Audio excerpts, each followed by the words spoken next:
Hello book nerds, welcome to Bookshelf Bunny. I'm Kim and today we'll be doing a review on Mapping the Interior by Stephen Graham Jones.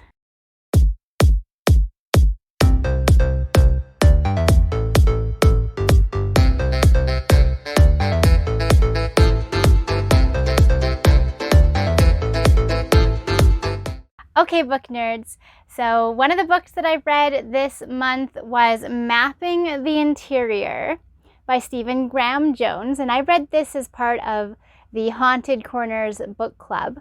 As always, I'll post some information in the description below. You should check them out. And this was a relatively fast read. It wasn't very long. It was more of a novella than a full-blown novel, but it was definitely horror, full-on horror genre. There's a couple of things I liked about this book. I liked that it represented Indigenous people. Our protagonist and his family are Indigenous.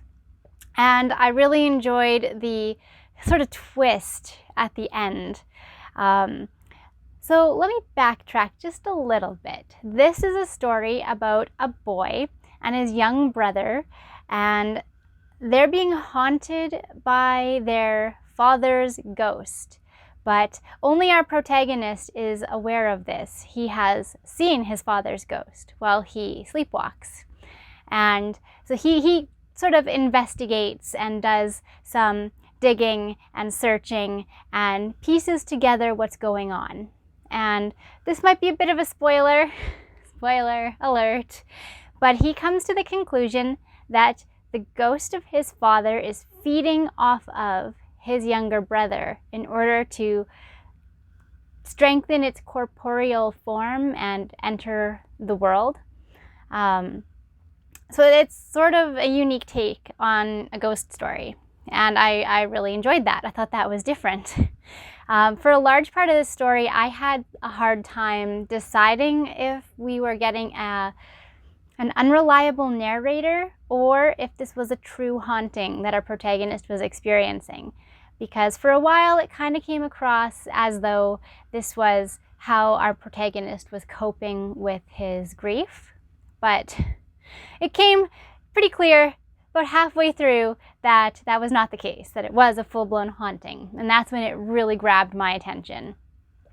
The young brother, the one that the ghost is feeding off of, he has seizures and he's just in general poor health and struggling with learning and sort of disabled, I suppose.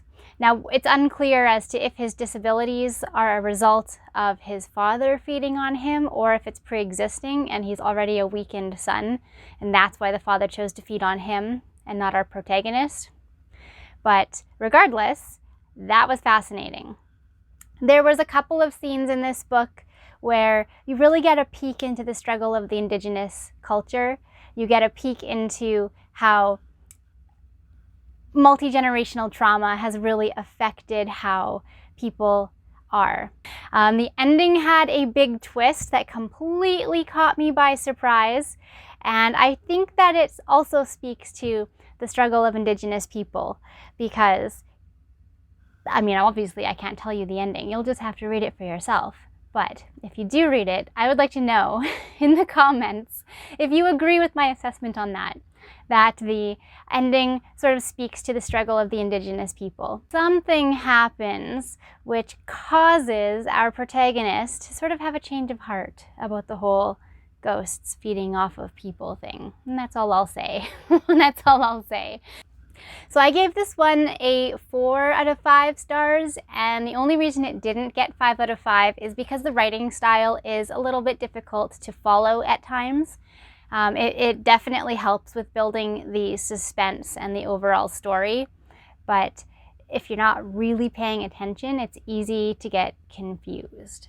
So for that reason only, 4 out of 5. All in all, fabulous book. Read it. Okay, book nerds, that's it for me. And as always, happy reading.